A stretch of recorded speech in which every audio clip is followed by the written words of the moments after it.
World is crazy, but we love the insanity.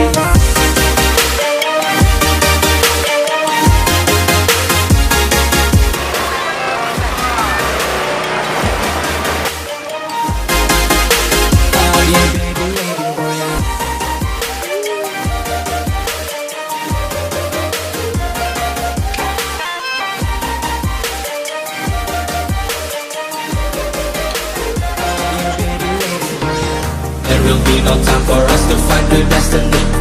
I will never change my mind to live a fantasy. There will be a time for us to find a clarity.